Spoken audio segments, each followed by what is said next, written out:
बिस्मिल्लाहिर्रहमानिर्रहीम।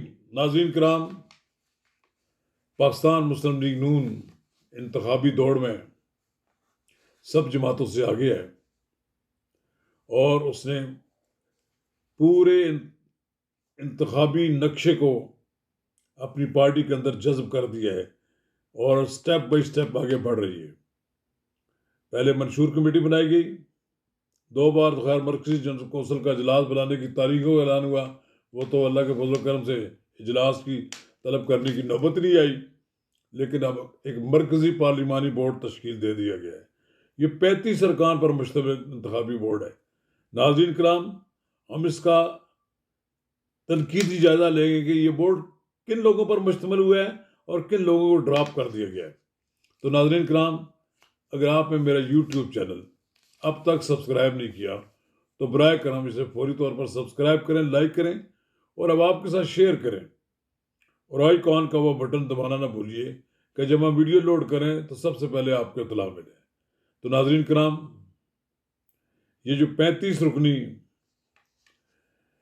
पार्लिमानी बोर्ड का ऐलान किया गया है, इसमें एक कायद पाकिस्तान मुस्लिम लीग नून नवाज शरीफ, सदर पार्टी जनाब शहबाज शरीफ, इसहाक डार, ख्वाजा आसफ, मरियम नवाज, राना तनवीर, एहसन इकबाल, हमजा शहबाज, गुलाम दस्तगीर, चौधरी शेर अली,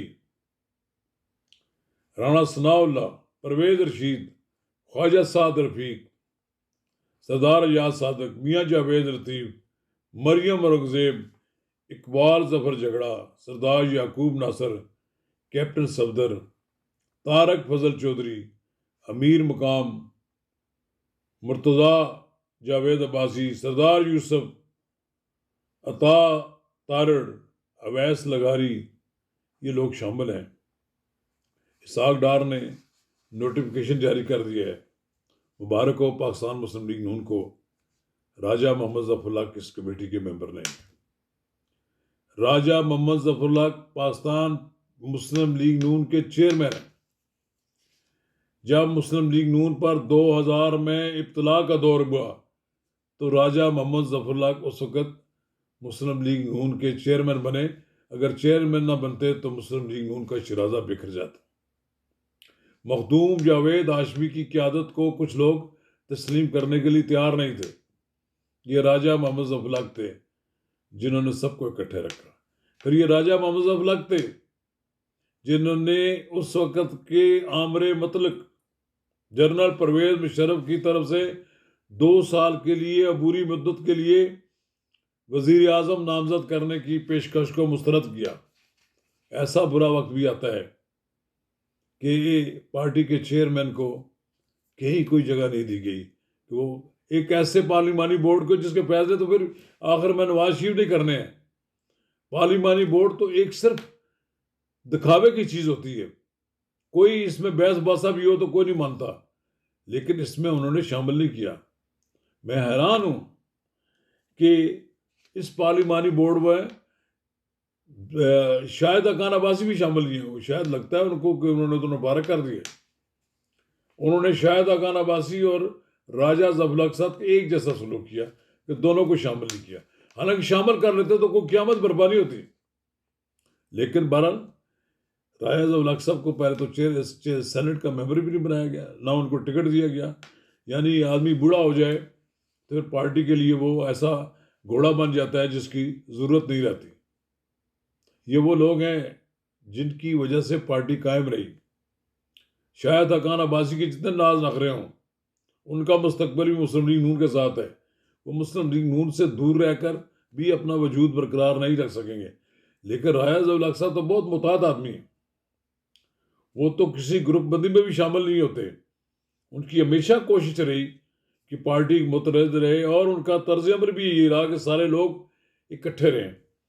लेकिन यहाँ तो ग्रुप बंदी है, उनको भी फारिग कर दिया गया।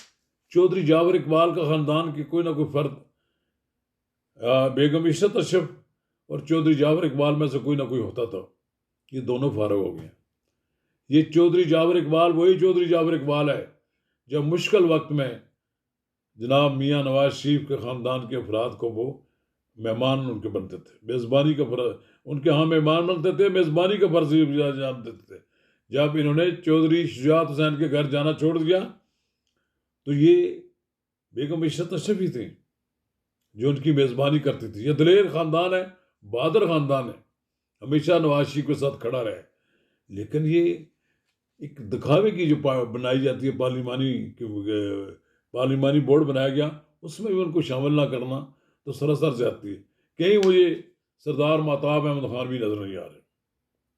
वहां से तो उन्होंने ले लिए 3-3, 4-4 नाम हैं, लेकिन कहीं कहीं सरदार महताब अहमद खान नजर नहीं आ रहा। और इकबाल जफर झगड़ा जो है, शुक्र है उनका नाम आ गया, वो भी इरादा दरगाह थे, वो शायद राजी हो गए हैं, उनको राजी कर लिया है मीर मुकाम ने, तो उनका नाम शामिल हो गया। ये ज्यादती है लोगों के साथ जो साल साल जमात में रहे। अगर 35 के बजाय 40 अरकान की, 50 अरकान की बना देते पार्लिमानी बोर्ड, तब क्या होता? टिकट तो फिर भी मियाँ नवाज शरीफ की मर्जी से तक मिलने हैं। जिसको मियाँ नवाज शरीफ चाहेगा वो टिकट मिलेगा। बेशक पार्लिमानी बोर्ड के सारे 35 अरकान लेकर दे दें कि हम जनाब मियाँ नवाज शरीफ की मर्जी के खिलाफ फैसला दे दें कि हम इनको टिकट देना चाहते हैं, लेकिन वीटो की पावर मेरे लीडर के पास है, मियाँ नवाज शरीफ के पास है। और मियाँ नवाज शरीफ की मोहर के बगैर किसी को टिकट नहीं मिलेगा। इसलिए इस दिखावे के अगर दिखावे के पार्लिमानी बोर्ड में अगर उनको शामिल कर लिया जाता तो कोई फर्क नहीं पड़ता। ये लिमिटेड कंपनी ना बन जाए। मुस्लिम लीग नून को एक अवामी जमात रहना चाहिए, इसमें चौधरी तनवीर नहीं है। इससे पहले जो पार्लिमानी बोर्ड था मुझे मालूम है उसमें चौधरी तनवीर खान भी शामिल था, और चौधरी तनवीर खान मुस्लिम लीग नून रावलपिंडी का कस्टोडियन है, और वो जानते हैं कि किस उम्मीदवार ने इस इलाके से कामयाब होने ने किसको टिकट देना चाहिए, लेकिन उनका नाम भी शामिल नहीं है। माशाल्लाह, अगर यही तर्ज अमल रहा तो फिर पार्टी में फिर एक अजीब व गरीब सूरत हाल पैदा हो जाएगी। ये शायद कोई गिला ना करें ये लोग, लेकिन मैं ये समझता हूँ कि मियाँ नवाज शरीफ को नजरसानी करनी चाहिए इस पार्लिमानी बोर्ड पर। जनूबी पंजाब की भी कहते हैं कि प्रॉपर नुमाइंदगी नहीं है। 2-3 आदमी लिए हैं, 48-50 के लगभग नशस्तें हैं कौमी असम्बली की, 150 में से तकरीबन 1/3 हैं, तो 1/3 लोग तो पार्लिमानी बोर्ड के मेंबर होने चाहिए थे जनूबी पंजाब से। लेकिन 2-3 अरकान पर आपने बोर्ड बना दिया और बाकी लोगों को टरखा दिया है।